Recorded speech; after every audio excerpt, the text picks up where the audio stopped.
Story 1. Horrible non-existent relationship. Have not spoken in 20 years. Story 2. I talk to my dad a lot.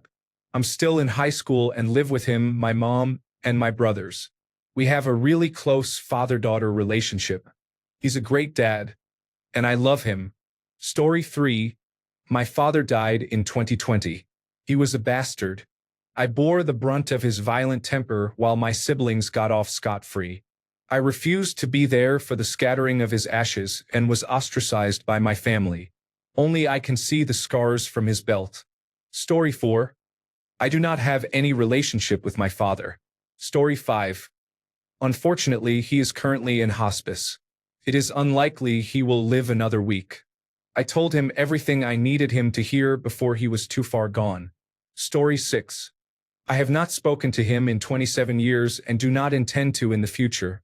He is not a good man. My granddad was the only father I ever needed. I last spoke to him on August 21st, 2023, the night before I had my daughter, his first great-grandchild. He saw a picture of her, heard that we were safe, and stopped fighting the cancer that had taken over his body. He fell asleep then, and his heart stopped the day after she was born. Story 7. 5 years have passed without speaking to him. His last words to me were, "Great. Now you have cost me $1,500 to take you out of the will." He has never met my children, and I refuse to let my parents treat them the way they treated me. Some days are really hard. Other days I feel stronger and remember that this is for the best. Most days I just need a hug from my parents.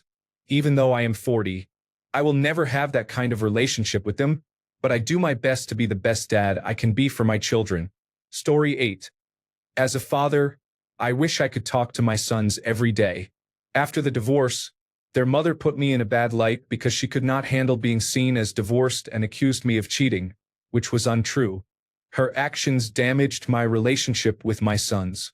My oldest is finally seeing his mother as a narcissist, and we are in a good place now. My youngest has begun to reach out thanks to his older brother pointing out their mother's behavior. I hope we can reach the point of having a weekly dinner together. Story 9. I am sad for so many of you. I have a good one. I am 45 years old, he is 73, and he would still drop whatever he is doing if I needed help. Story 10. I get the occasional birthday or Christmas text, if that. He hates me. Story 11. I have not spoken to him in almost a decade. He could be dead for all I know and care. Story 12. He is a pedophile and is finally in prison until he dies. In some sense, that is good. Story 13. Once a week he calls. Usually he is driving and no one else is available to answer. We catch up briefly. I visit him once a year for about a week in another state. We are not as close as he would like. I like him more as an adult, but I do not have a lifelong bond with him as a parent. He now sees many of his mistakes and is sorry. I accept his apology, but it does not change what the child in me needed. We're cool, but I am much closer to my mother. Story 14. My dad was a distant alcoholic for the first 16 years of my life. We lived in a small town and he lived a mile or two from where my mom was. Even when we went to his house, my stepmother, who was very young, would care for us.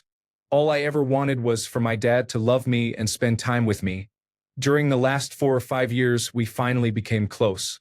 He has always been racist and hateful, but it was not severe enough for me to cut him off because, though he is old enough to get with the times, I just wanted my dad. We talked a lot. I visited him and his girlfriend often and even lived with them for 8 months before having my baby and moving into my own place with my fiancé. Since the current administration took office and immigration and customs enforcement has been doing horrible things, he has become loudly racist and ignorant in a way I had never seen. He used slurs such as the N-word and the term beaners, and posted hateful things about anyone who is not a straight white supporter of Make America Great Again. He even started posting hateful things about people who looked like I did years ago when I was in my scene and goth phase with colored hair and piercings. I called him out on his ignorance and racism publicly more than once and even changed my last name on everything so it was no longer his, which also happened to be the last name of the founder of Turning Point USA. The way he and his side, plus people associated with Turning Point USA, Our acting made me embarrassed to have that last name shown. Once he blocked me for correcting him, I decided I cannot associate with people like that or have my 5-month-old daughter raised around someone who thinks and talks like that. I am honestly devastated. All I ever wanted was my dad, but I had to make a decision for myself and my family to be better, kinder, and healthier than him and the rest of that side of the family. Story 15. How's your relationship with him? Just listen to Phil Collins. I don't care anymore. Story 16. He passed away. Tomorrow would have been his birthday. He beat me while I slept. He grabbed my hair, put his knee in my back, pulled my hair out, whipped me with electrical cords, and grabbed my breasts. I never used drugs, smoked, or drank. By age 10, I was so traumatized that I sank into a severe depression. I would like a father figure, even if only online. Story 17. Every day, despite the fact that he has been gone for about 4 years. Story 18. Reading these comments makes me really sad. I feel bad for so many of you. I speak to my father every day. I have a WhatsApp group with my wife and parents. We send them pictures of the grandkids almost daily and see them 2 to 3 times a week. I love both my parents. They have never treated me badly, so my relationship with my father is wonderful. Story 19. I had not spoken to him in years, and then he died in 2017. He was a horrible person, so it was not a big loss. Story 20. Unfortunately, my dad passed away in 2001. I miss him. I wish he could meet my boyfriend Matt. Story 21. It used to be so rare because I would only talk to him on the phone when I called my mother, and we did not have much to say. Then my mother died, and my boyfriend and I moved in with my father.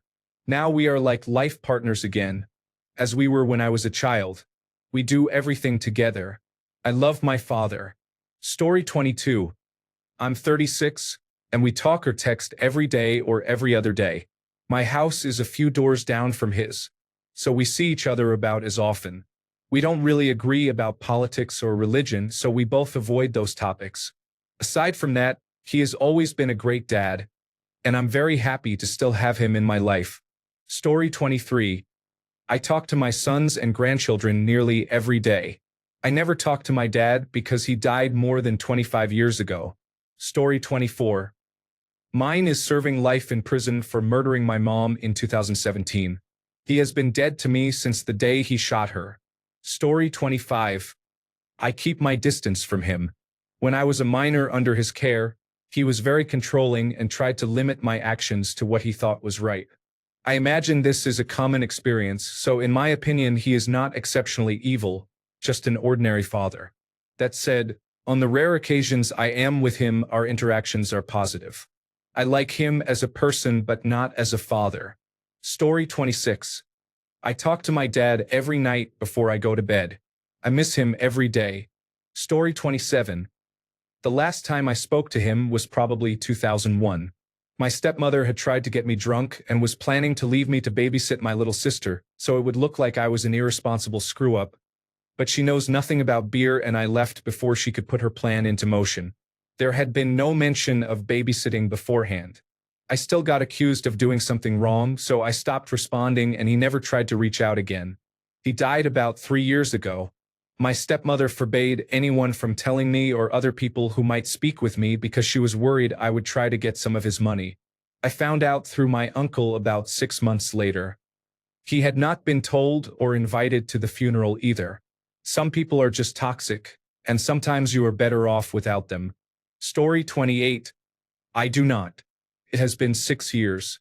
I am pretty sure I would end up in jail if we ever crossed paths again. He is the type who would have fit in well on that island. Story 29. I ran away at 15 in 1997 and have never seen him since. I am very satisfied. He was a cruel, nasty, weak man. Story 30. Although we live in the same house, our relationship is like that of protagonists with bad parents. We hardly ever talk, and sometimes he treats me badly as if I were a fool. He even calls me the village idiot, despite having dropped out of high school while I am in my final year of university. Our relationship has almost never been good, which is a shame. Story 31. He has called me every day since my parents divorced when I was 5 years old, just to say hello. Calls can be as short as 2 minutes or as long as 20 minutes. I am 33. Story 32. My dad died about 15 years ago. There is no remaining relationship other than the love and respect I still feel in my heart every day. I miss him terribly. One thing that makes it easier to live with is that he died as the result of a then experimental medical treatment which today has saved millions of lives. As legacies go, that is a pretty good one to leave behind. Story 33. My dad passed away a few months ago at the age of 86. Before that, we talked to him at least once a week, often twice, and saw him a couple of times a month. I saw him every day in the last month of his life. Story 34. I haven't seen him in over a year, but that's pretty common for him. He rolls into town, visits my stepbrother a bit, then leaves, and we often do not even know he was here. He and I are just two very different people. My grandfather and uncles had a more positive impact on my life than my father. However, because he was not a great father, it has made me much better at being a dad by doing things completely differently than he did. I spend all my free time with my adult children, ages 23 and 25, when possible, fishing, boating, hiking, and having random adventures. Story 35. As a father of 3 children, ages 38, 42, and 44, I speak with each of them once a week and receive texts from 2 or 3 of them nearly every day. They live 75, 225, and 1,300 miles away, but I see each of them multiple times a year. I am very proud of my children and very happy with the relationship I have with each of them. I feel the same way about their spouses. Each of my children married well, and I take great pleasure in knowing their partners. Story 36. The man listed as my father on my birth certificate was abusive and made me homeless at 18. I have not spoken to him since that day. I met my biological father once. He was nice, but it was too awkward. I think that was 8 years ago. Story 37. I have not spoken to him in over a decade. I think that answers the second question. Story 38. My biological father is on his 3rd family and focuses on them almost exclusively. We talk maybe 3 times a year. My stepfather does not like my mother anymore, and that appears to have extended to me. We may say hello, but that is it. The men in my life are disappointing. Story 39. I am 45. He left before I was born, so I never had any contact with him. I located him 10 years ago and called him. We spoke twice. I have some medical challenges, and the doctor wanted me to get as much medical history as possible. I got the answers I needed, and we have not spoken since. Story 40. My dad is 93 and has a difficult girlfriend. I am an only child and do not know how to handle it. Story 41. He is not part of my life, and I want nothing to do with him. Communication between us is non-existent. Story 42. We live in the same house, but we never look at each other. Story 43. I have never spoken to my biological father. I speak with my stepfather about once a week. He works a lot. Story 44. I am 35 and live with my parents in a multi-generational household. He just went back to Pizza Hut to pick up the wings they forgot to include with the order. I love my papa. He has terminal cancer and I am going to miss him so much when he is gone. Story 45. He has become a better person since I was a child, but it is still hard to forgive, and that hurts my relationship with him. When I bring up how he treated me or how my parents contributed to many of my mental health issues, they tell me to forget it because it is all in the past. Story 46. When he answers the phone, he says he is fine and immediately hands the phone to my mother. Story 47. I talk to him every other day. My relationship with him is great. He is my best friend. Story 48. I would love to talk to my dad. I listen to his voicemails once in a while just to hear his "Hey sweetie" again. Story 49. I very rarely speak with him. I consider him my biological father, not my dad. He is in my contacts under his actual name. I will feel no emotion when he dies. Story 50. I live with my dad, my husband, and my daughter. We share a house. It was the only way to get out of apartment living. I love my dad. Story 51. I talk to my dad every day several times. We talk early in the morning if I'm awake. I call him whenever I'm on a solo drive. We have a pretty good relationship. My mom, on the other hand, is different. Story 52. He raised me when my mom left. People thought it was strange that a daughter and her father were so close. He was my go-to person for everything. Now, as an adult, we talk frequently on the phone. We butt heads often because we have the same temper, but I would not want anyone else to be my dad. I love him so much. Story 53. Almost every day, we are very close, and I am blessed for that. Story 54. It feels strange because it is like talking to a stranger. Even a hug feels awkward. Story 55. When I need money for school or basic necessities, he is not a nice person. Story 56. I have not spoken to him since 2000, and then only for a few minutes. He still lives about 5 minutes away. I have more intelligent and emotional conversations with my dog. My stepfather was my dad, and he was genuinely a great man.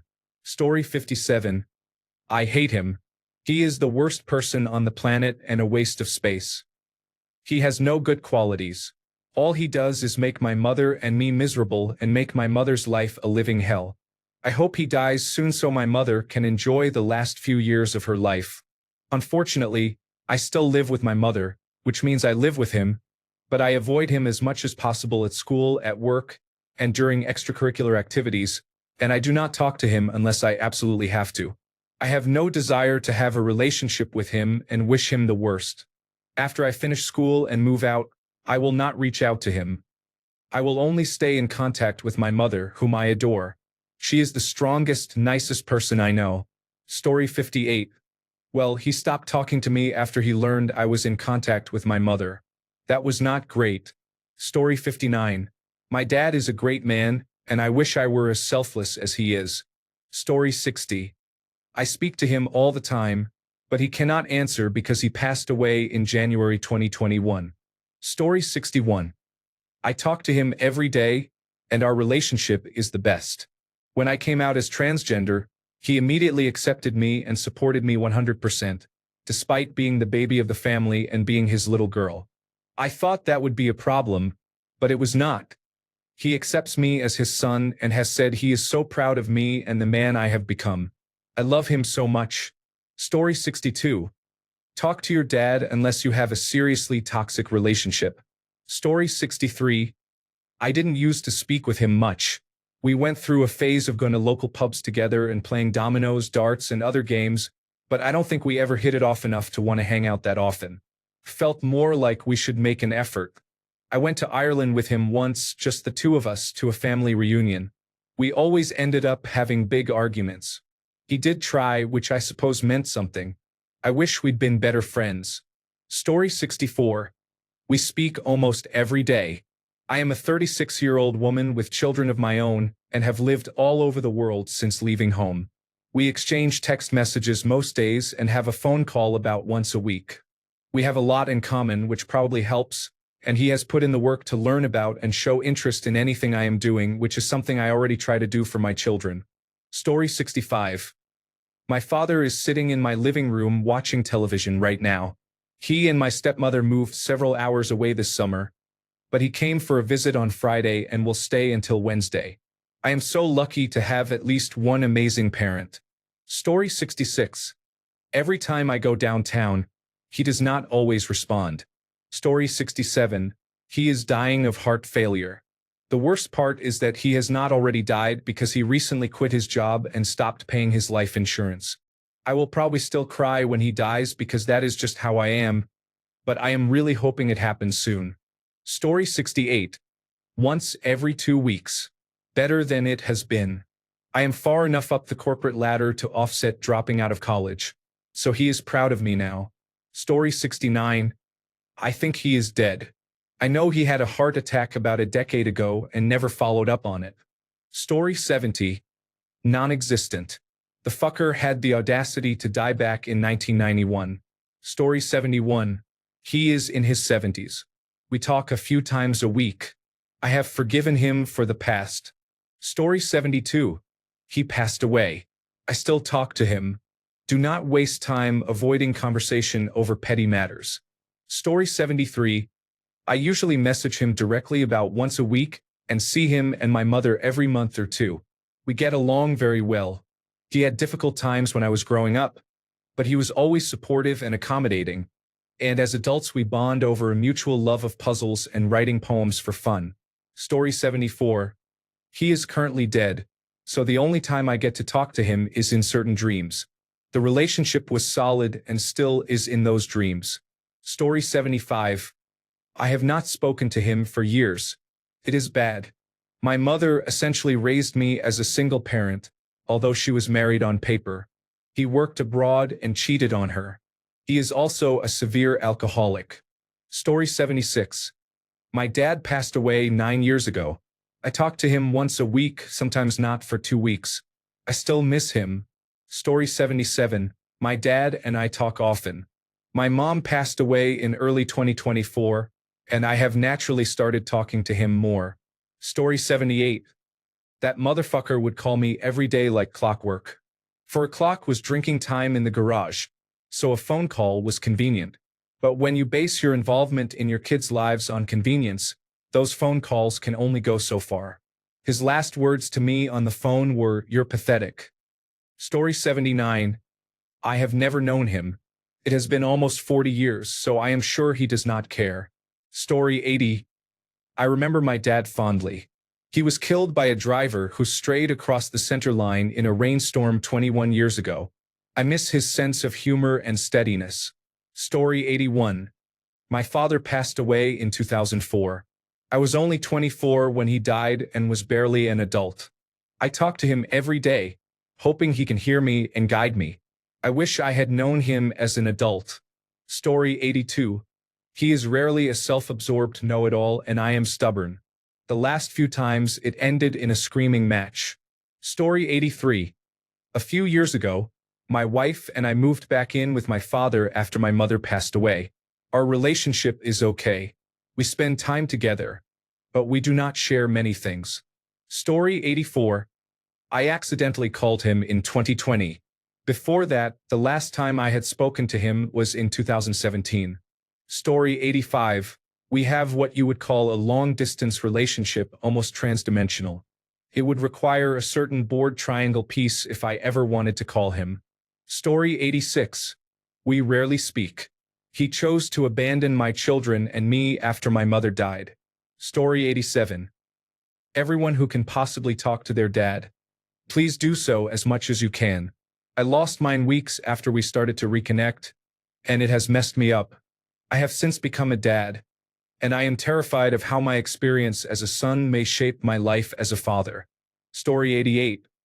We speak once or twice a month, and when I call we spend 3 or more hours discussing everything that has been going on. Story 89. Very often, at least twice a day. Usually 3 times on Sundays like today, since we like to talk about how church went for both of us. We are very close, and I am happy that this has continued into adulthood. Story 90. Almost daily, or at least every couple of days. My parents live 10 minutes down the road, and his grandsons, my 3 sons, are his whole world. So we talk and see each other perhaps too often. He's a really good dad and man, but also somewhat of an asshole. We've spent a lot of time on boundaries over the last few years. I have to remind him that I am a woman in my 30s with a husband, children, and a career, and I am not a child. Story 91. Once a month, he comments on the weather. It's very superficial. That's sad. Story 92. We text daily in a group chat with my sister, my dad, and me. He is in his 70s and in poor health, so mostly we do it to make sure he is alive. Story 93. I work with him nearly every day. I am in my 30s, and our relationship is very strong. I fear the day he is no longer around. Story 94. I am a 44-year-old man and talk to my dad daily via text. We are very close. He is 71. We share barbecue tips. He helps me with do-it-yourself home maintenance, and his grandchildren adore him. He really is the best dad. Story 95. We talk about once a week. We live 2,000 miles apart, and I don't like his wife, so I only see him about once a year. I avoid calling more often because she always interrupts if she is there. I don't stay with him when I visit because I find it hard to be polite around her. It definitely affects my relationship with my dad. But for my own sanity, I can't be there often. Story 96. My dad died when I was 12. My mom died a few years ago. All I have now is my stepdad. He has no children, and I am an only child. We keep in touch and still spend every holiday together. Story 97. My biological father is dead, so I never talk to him, but I speak with my stepfather a couple of times a week. He is pretty great. Story 98. I've spoken to my father only twice in my life. It's not the best relationship, but it's not the worst. He was in jail and my mother moved us across the country when I was 2, so he didn't have many chances until I was an adult. Up until my 20th birthday, I hadn't talked to him. Since then, I've spoken to him twice. Both conversations were very healing. I was able to say things I needed to, and he was really understanding. He knew he needed to be. I also have a stepfather, so my father knows I don't need a particular kind of relationship. I just want some relationship in general. Talking twice is fine, and I'm happy and content with just a birthday text. Story 99. The last time I spoke to my father was in April 2021. During the coronavirus disease 2019 pandemic. He contracted the Delta variant in August and died within 10 days. His last words to me were that I was a disappointment to our family for getting the coronavirus vaccine. I told him I was sorry he felt that way, and he responded with a thumbs up. We did not have much of a relationship to begin with, since he abandoned me and chose to raise another woman's child after that woman convinced him to try to run my mother over while she was pregnant with me. Story 100. Reading through these replies makes me realize that my messed up relationship with my late dad is one of many and not even close to the worst of them. He died 3 years ago, and I miss him so much despite the emotional roller coaster. Story 101. I talk to him about once a year and see him every 2 years. I do not have any hard feelings toward him. He had a rough life and did pretty well with the hand he was dealt. He is now retired and living his best life. I wish him nothing but the best. Story 102. I was ghosted by my dad in my early 20s, as best as I can tell, because I failed to launch or meet expectations. There was no argument or yelling, he just disappeared. I am now in my 50s, which means he is in his mid-80s. I wonder how I will find out when he dies. I am expecting no inheritance, and that is fine with me. Story 103. I have not had any contact in years after decades of at least an amicable relationship. I do not remember our last conversation. It bothers me. Story 104. I do not talk to him much. I rent a townhouse he owns and live about 5 miles from the marina where he keeps one of his boats. I watch his dog occasionally. There is rarely any conversation. We have never had deep or meaningful conversations in which feelings were shared. It is a transactional relationship, often to mutual benefit, but with no discussion of hopes, dreams, or aspirations, just gifts. Don't get me wrong. Sometimes they are extravagant, such as a $3,000 personal computer, $2,500 on a Wacom tablet, or $10,000 on a sports car. I would like a deeper, directional conversation, and it would be great if his unannounced gifts were not hockey dash, boat dash, or car-related. It is all fair gifting since Dad decided I should claim disability income at age 15. He set me in a position of permanent scarcity, and we were always aware of and seeking various investments and lifestyle improvements to make it easier to integrate with the family for social support, and to potentially find non-traditional ways of making money or building a career. Then I connected with perhaps the wrong community with a more traditional belief system around independence. That New York buckle-down mentality introduced some extremely damaging community divides. Before Mom passed away, I spent plenty of time with everyone, attending holidays, birthdays, barbecues, game nights, and some conventions. We were planning to buy me a 500 first approved cosplay for volunteering and community support. We also planned a decent collection of media gear and an editing rig for non-traditional earning in college. The coronavirus pandemic disrupted me and possibly my connection with a local church community, instead of the Catholic Church where all the kids were baptized. Now I do not even have a car to visit our lake house and see family 2 hours away. But I did shoot photography for a Dodge Viper event my dad hosted called the Cannonball Run, where over 50 Vipers ran a road rally from the Chelsea Proving Grounds to a restaurant near our lake house and back toward Woodward.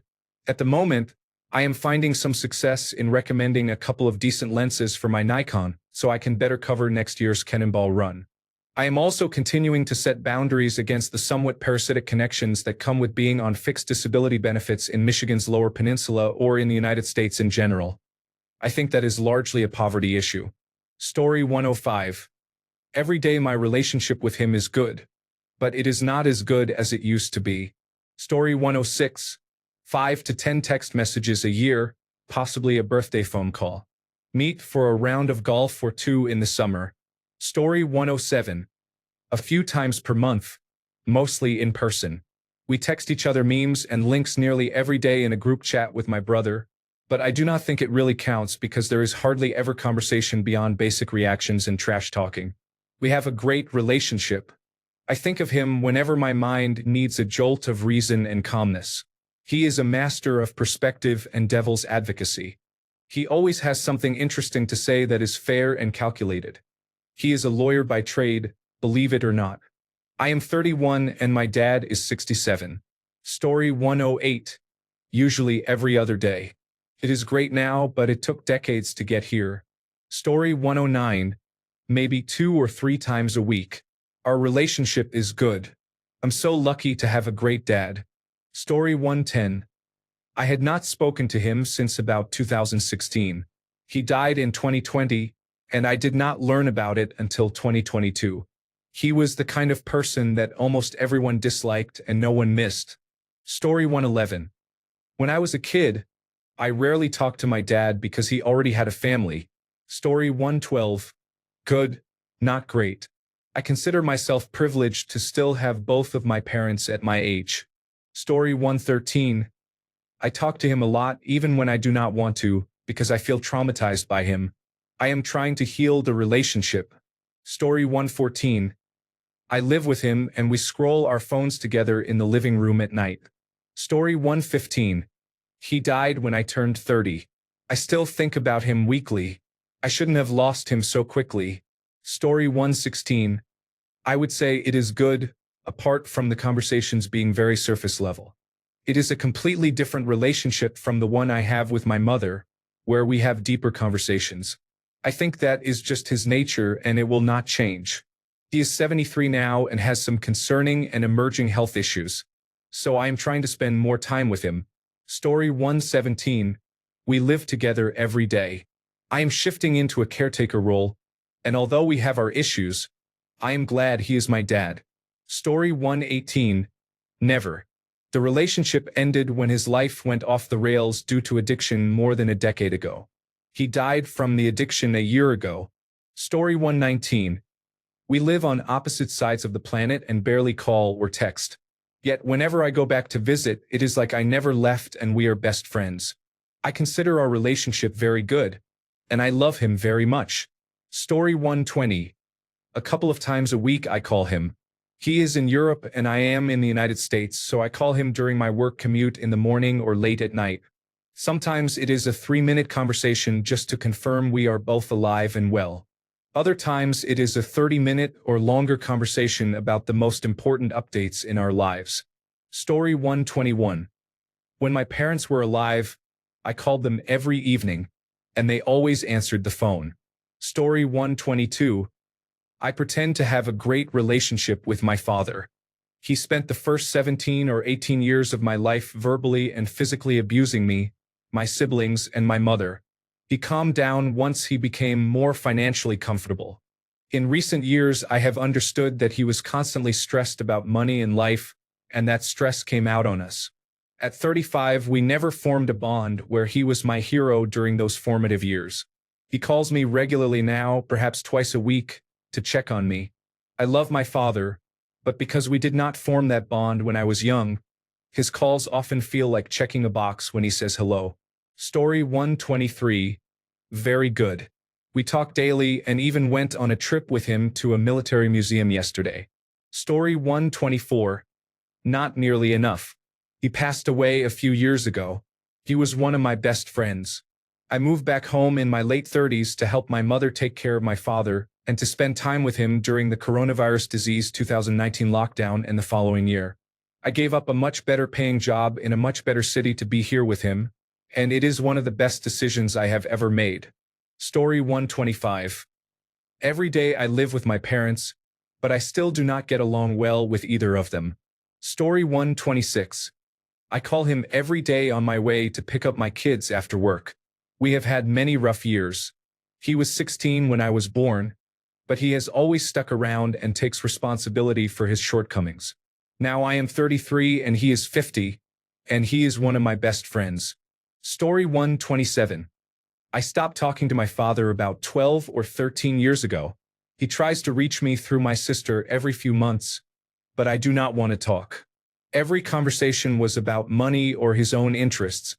He never directly asked me for money, but it was the only topic he raised. When I tried to share my interests, he gave a brief, uninterested response and changed the subject. I put up with it from age 13 until I moved out at 21, and I tried for another 3 years after that, but he never changed. So I stopped responding and calling. Now he is old and sickly and tries to guilt me back into his life every time he reaches out.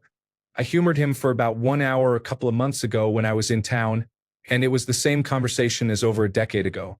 He even said he would not talk about money before I saw him.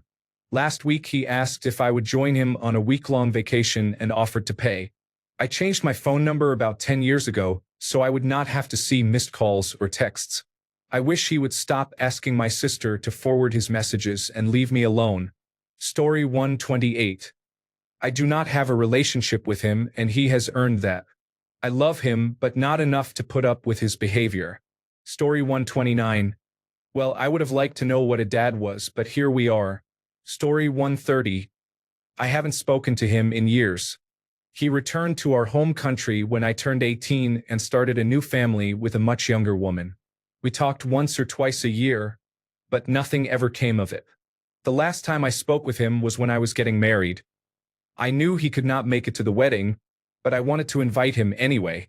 It always felt one-sided, with me being the one to reach out. I do wish him the best. Story 131. I am not sure whether he is still alive. He is a man who did what he thought was best. The drugs, the alcohol, the anger, and the need for control make him a small and insignificant part of my current life, but in my other life he dominated and defined me in a way that made me want to be better than him. He deserves to be lonely in his old age if he is indeed still alive. Now that I have read this thread, as a father my heart aches. If anyone needs a dad for a minute, please reach out. I am being the father I both needed and wanted, and I will gladly be there for someone who needs it. Love you all. Story 132. It is fine. He has the emotional maturity of a 3-year-old, and I have made my peace with it. I realized this when I saw him arguing with my niece at age 3. She is 6 now. Story 133. My dad and I talk sometimes. He lives 20 minutes from me, but I talk to my stepmom more than him. He is not the type to call and ask how I am, and he does not really try to get to know me. He will support me financially, but emotional and affectionate things are not his style. It is not terrible, but it is not where I want our relationship to be. Story 134. Almost never. He had been an alcoholic, and for roughly the last 30 years he was unconscious for about 90% of each day. Only last year, in his 70s, he stopped drinking after he nearly died from delirium tremens. Story 135. My dad is my best friend. I am 44. He is 70. I seek his advice frequently. Story 136. My parents divorced when I was 12. We went to church with my mother and sister and were essentially exiled. We were welcomed a decade later, but the damage had been done. We immigrated from Kazakhstan in 1997 with a group of about 100 people who came to America in search of a better life after the collapse of the Union of Soviet Socialist Republics. He recently reconnected with me. He is drinking himself to death and has terminal stage 4 kidney disease. I have no idea how I should feel or how to cope. This past month has nearly destroyed me. Story 137. I have not spoken to him in 50 years. To be fair, he has been dead the whole time. But would it have killed him to visit? Story 138. Every day he is the best, even though he and I have opposite political views. Story 139. I was watching the end of Big Daddy with a few tears in my eyes when I saw this. I talk to my dad regularly and will check in with him first thing in the morning. Story 140.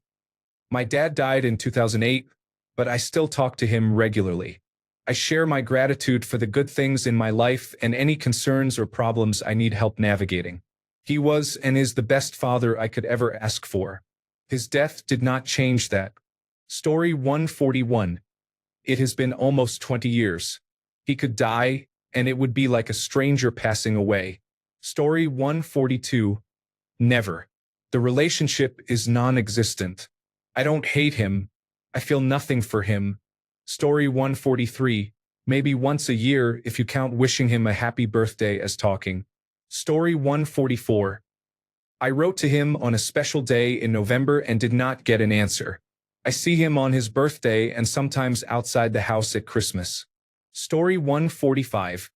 I have not talked to my dad in 3 months. He made some accusatory comments that were very hurtful.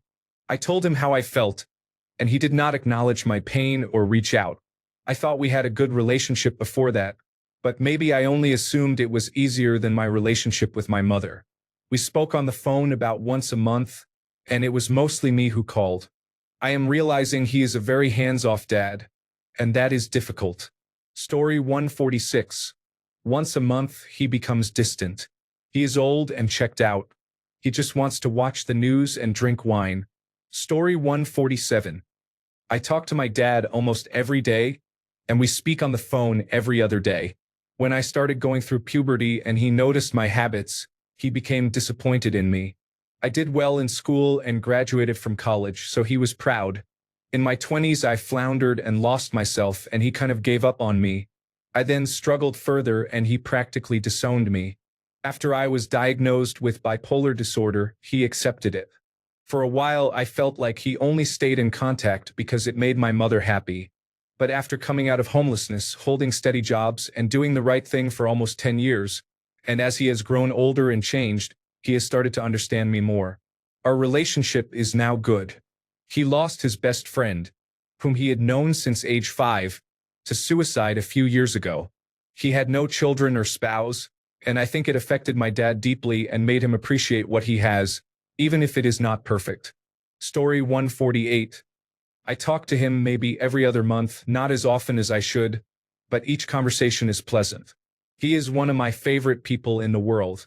Neither of us is naturally very sociable unless we intentionally make an effort, so I do not think either of us feels any negativity about it. We are both built that way. It is always nice when we get together, but we usually need an event or occasion to make it happen.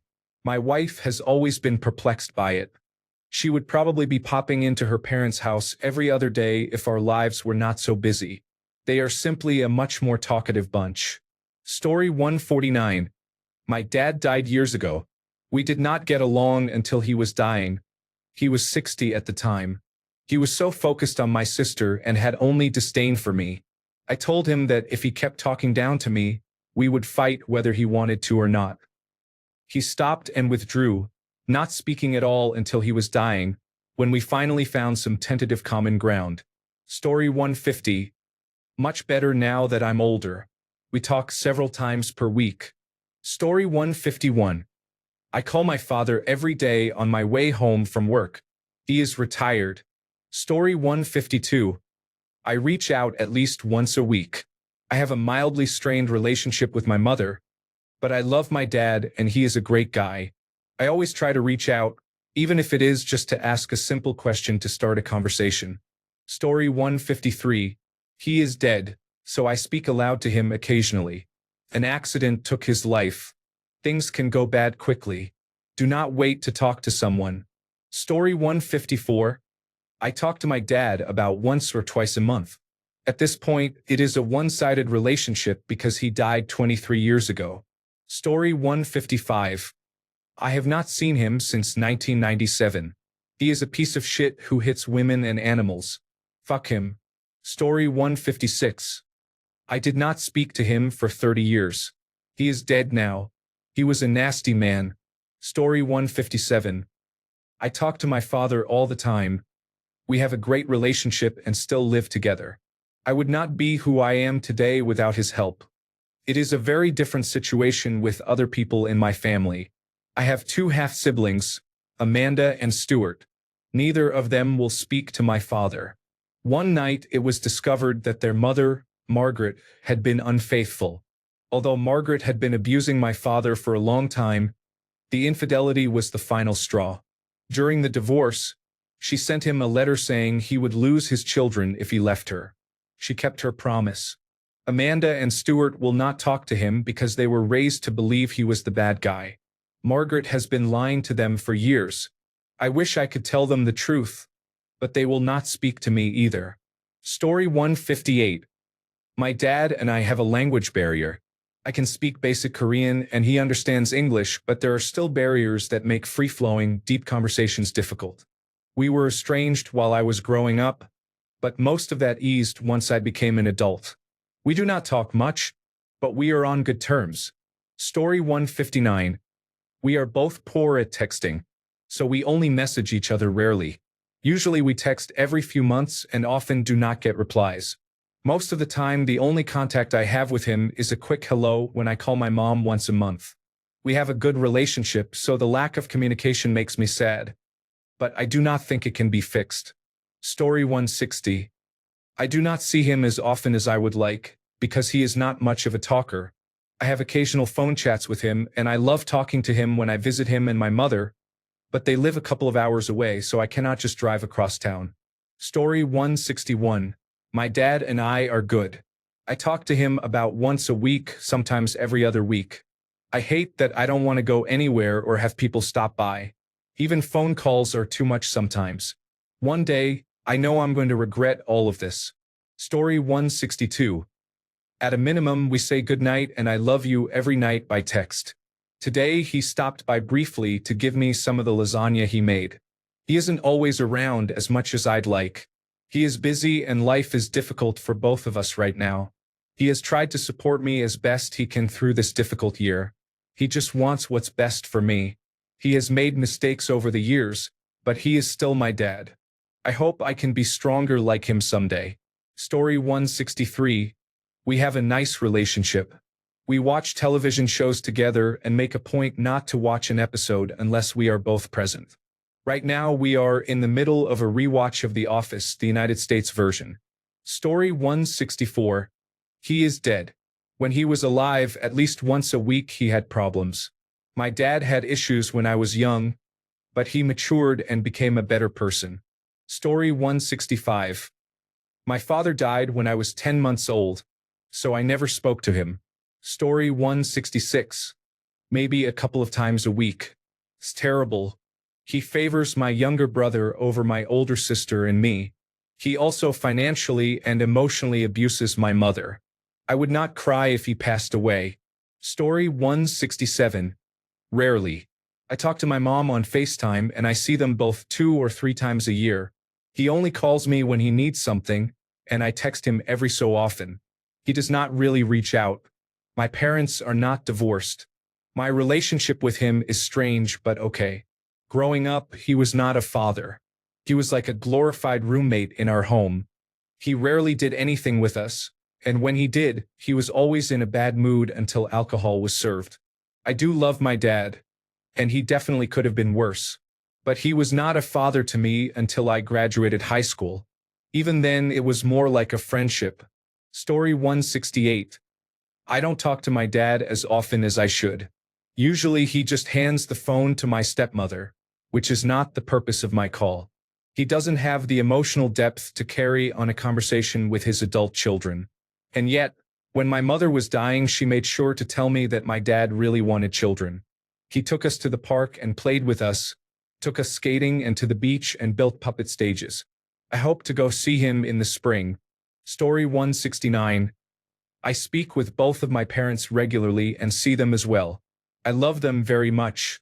They are getting older now, and I know I do not have forever with them the way it used to feel. Story 170. Basically never. Only if he texts first or if we happen to be in the same place at the same time. which is unlikely since I live across the country. The last time that happened was 6 years ago. Story 171. I haven't spoken to my sperm donor in 10 years. I don't know if he's dead or alive, and I don't give a fuck either way. I don't need that toxicity, and I've been much happier since cutting him and the homewrecker he married out of my life. Story 172. My relationship with my father is somewhat strained. I am not sure he sees it that way. By conventional measures, I have been successful in my career. I was an A-plus student, completed graduate education, and have always been responsible, reliable, and hardworking. I have given him no reason not to be proud of my merits and accomplishments. Yet it has always been clear that my brother is his favorite. Whatever pride or interest my father had in me seemed tied to other people in my life. I married someone he likes more than he likes me, and I gave him 2 grandsons. It would be easy to say he does not value education or career, but even in the things he values I measure up at least as much as my brother, if not more. For example, church was important to my father, though it is not important to my brother or to me. I attended church with my father, but my brother would not set foot in a church except for a funeral. My children were raised in the church because my wife is Catholic. I honor my father by showing up for his birthday and Father's Day and by taking him out to dinner when we visit. It does not so much bother me as it confuses me. Throughout my life, even as a child, I have felt that I was not the son he wanted, but I have never understood why. Story 173. He cheated on my mom when I was 16. They divorced, and 3 months after it was finalized, he fathered another child and later another child with his affair partner. Later, my wife discovered a marriage certificate from before he married my mom. He had gaslit her about it. He then moved to Vietnam during that time and married a woman with 3 children after lying to the family about the situation. I call him once a week and occasionally text him about relevant matters. I have not actually seen him in about 10 years.